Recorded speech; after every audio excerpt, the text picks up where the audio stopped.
రాష్ట్ర వ్యాప్తంగా నిన్నటి వరకు ఎండల తీవ్రత చూసాము. ఈ రోజు ఉదయం నుంచి ఒక్కసారిగా వాతావరణం మారిపోయి మళ్ళీ అక్కడక్కడ చిరుజల్లులు తేలికపాటి వర్షం కూడా కురుస్తోంది. అయితే మళ్ళీ పరిస్థితులు మారడానికి గల కారణాలు ఏంటి, రానున్న రోజుల్లో పరిస్థితి ఏ విధంగా ఉండే అవకాశం ఉంది ఏంటి అనేది కూడా అడిగి తెలుసుకుందాము. మనతో పాటు వాతావరణ శాఖ అధికారి ధర్మరాజు గారు ఉన్నారు. మిగతా విషయాలను ఆయన మాటల్లోనే అడిగి తెలుసుకుందాం. నమస్తే సార్. సార్, గత కొన్ని రోజులుగా చూస్తే ఎండల తీవ్రత ఒక్కసారిగా పెరిగిపోయింది. అయితే ఈ రోజు ఉదయం నుంచి మళ్ళీ వాతావరణం చల్లబడి అక్కడక్కడ తేలికపాటి వర్షం కూడా చూస్తున్నాము. అయితే ఏం జరుగుతుంది అంటారు? ప్రస్తుతం కనుక చూసుకున్నట్లయితే ఈ ఆగస్టు 13న మనకి అల్పపీడనం వల్ల మనకి సుమారు వారం రోజులు మనకి వాతావరణం అంతా కూడా చేంజ్ అవ్వడం, భారీ వర్షాలతో పాటు అక్కడక్కడ కూడా అత్యంత భారీ వర్షాలు కూడా మనం చూసాము. సో తర్వాత మనకి చూసుకున్నట్లయితే పొడిబారిన వాతావరణంతో పాటు కొంచెం ఒక విధంగా చూసుకున్నట్లయితే ఒక బ్రేక్ లాంటిది మనకి కనిపించినప్పటికీ కూడా ప్రస్తుతం ఈరోజు ఉదయం 8:30 గంటలకు వాయువ్య బంగాళాఖాతంలో కనుక చూసుకున్నట్లయితే ఒక అల్పపీడనం అనేది కొనసాగుతుంది.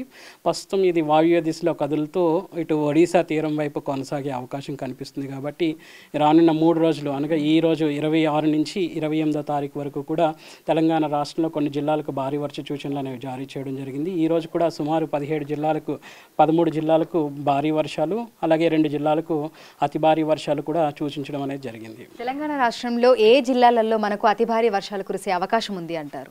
ముఖ్యంగా చూసుకున్నట్లయితే ఈరోజు జయశంకర్, భూపాలపల్లి, ములుగు ఈ యొక్క 2 జిల్లాలకు కూడా అతి భారీ వర్షాలు సూచన అనేది కనిపిస్తుంది. మిగిలిన ఇటు కొమరం భీం నుంచి చూసుకున్నట్లయితే మంచిర్యాల్, పెద్దపల్లి, కరీంనగర్, ఇంకా భద్రాద్రి కొత్తగూడెం, ఖమ్మం, మహబూబాబాద్, వరంగల్, హనుమకొండ, జన్గాన్, ఇంకా చూసుకున్నట్లు భద్రాద్రి కొత్తగూడెం, నల్గొండ ఈ యొక్క జిల్లాలకు భారీ వర్షాలు, మిగిలిన జిల్లాలు కనుక చూసుకున్నట్లయితే తేలికపాటి నుంచి మోస్తరు వర్షాలు కురిసే అవకాశం అయితే కనిపిస్తుంది.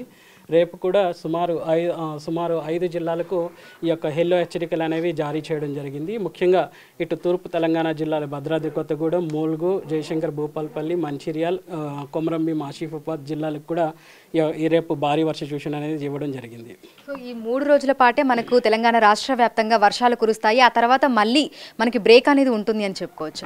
ఒక విధంగా చూసుకున్నట్లయితే ఈ 3 రోజులు కూడా కొంచెం తీవ్రతతో కూడినటువంటి వాతావరణం అనేది ఉండే అవకాశం అయితే కనిపిస్తుంది. ముఖ్యంగా ఇటు ఉత్తర తెలంగాణ జిల్లాలు, తూర్పు తెలంగాణ జిల్లాల్లో ఈ యొక్క వర్ష తీవ్రత అనేది అధికంగా ఉండి తర్వాత మిగిలిన జిల్లాల్లో మనకి తేలికపాటి నుంచి మోస్తారు వర్షాలు కురిసే అవకాశం అయితే కనిపిస్తుంది.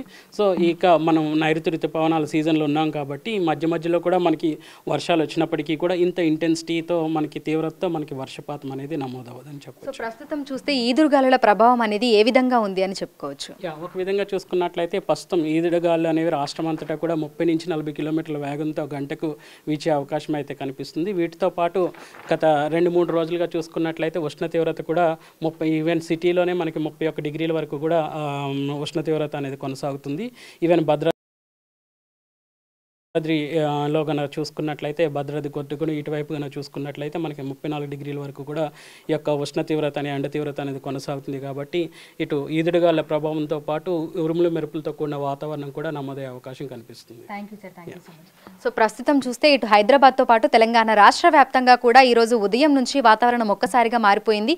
అక్కడక్కడ తేలికపాటి వర్షాలను కూడా చూస్తున్నాము. అయితే ఈ రోజు, రేపు, ఎల్లుండి తెలంగాణ రాష్ట్ర వ్యాప్తంగా తేలికపాటి నుంచి మోస్తారు వర్షాలు, అక్కడక్కడ భారీ వర్షాలు మరియు అతి భారీ వర్షాలు కురిసే అవకాశం ఉన్నట్లుగా కూడా వాతావరణ శాఖ అధికారులు అయితే తెలుపుతున్నారు. ఈ నేపథ్యంలోనే ఈ రోజు 2 జిల్లాలకైతే ఆరెంజ్ అలర్ట్ ఇవ్వడం జరిగింది. ఇటు జయశంకర్, భూపాలపల్లి, ములుగు జిల్లాలలో అతి భారీ వర్షాలు కురిసే అవకాశం ఉన్నటువంటి నేపథ్యంలో ఆరెంజ్ అలర్ట్ ని జారీ చేశారు. ఇక మిగతా జిల్లాలకి కొన్ని జిల్లాలకి ఎల్లో అలర్ట్స్ ని, అదేవిధంగా కొన్ని జిల్లాలకి గ్రీన్ అలర్ట్స్ ని కూడా జారీ చేశారు. అంటే భారీ నుంచి అతి భారీ వర్షాలు కురిసే నేపథ్యంలో ఇటు ఎల్లో అదేవిధంగా ఆరెంజ్ అలర్ట్స్ ని జారీ చేయడం జరిగింది. మిగతా అన్ని జిల్లాలకి కూడా గ్రీన్ అలర్ట్స్ ని, అంటే తేలికపాటి నుంచి మోస్తారు వర్షాలు కురిసే అవకాశం ఉన్న నేపథ్యంలో కలర్ వార్నింగ్స్ ని కూడా ఇవ్వడం జరిగింది. అయితే ఈ రోజు నుంచి 3 రోజుల పాటు కూడా ఇదే విధమైనటువంటి పరిస్థితి ఉంటుంది అని అధికారులు అయితే తెలుపుతున్నారు. వీడియో సంజుతో అంజుమ, బిగ్ టీవీ, హైదరాబాద్.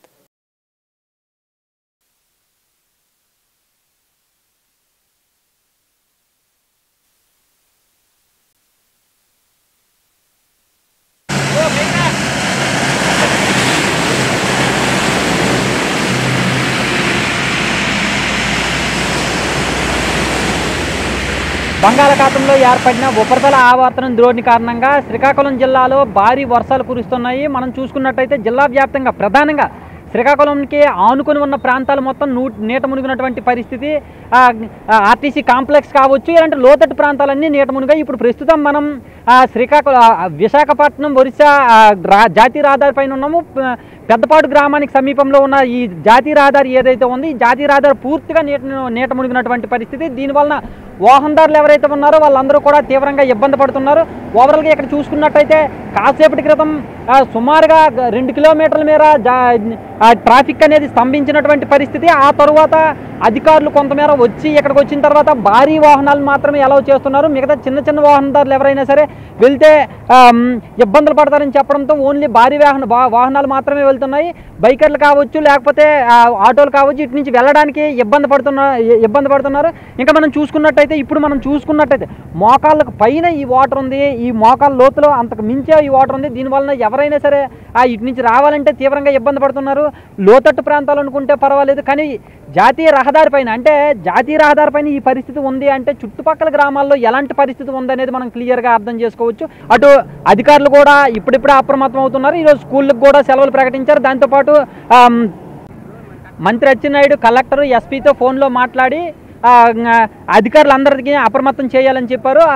అధికారులందరూ కూడా గ్రామాల్లో నీట మునిగినటువంటి గ్రామాలు ఏవైతే ఉన్నాయో ఆ ప్రాంతాలను పరిశీలించి వాళ్ళకి ఇబ్బందులు లేకుండా చూడాలని చెప్పేసి కూడా ఆదేశించారు.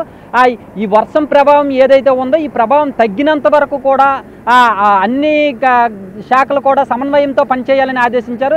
ఎవరికి ఏ ఇబ్బందులు పడకుండా అటువైపు రైతులు కావచ్చు, లేదంటే లోకల్లో ఉండేటటువంటి స్థానికులు కావచ్చు, లోతట్టు ప్రాంతాల్లో ఉండే ప్రజలు కావచ్చు, ఎవరికి కూడా ఇబ్బందులు లేకుండా చూడాలని చెప్పి మంత్రి ఆదేశించారు. కెమెరామెన్ నాగరాజుతో షణ్ముఖ్, బిగ్ టీవీ, శ్రీకాకుళం నుంచి.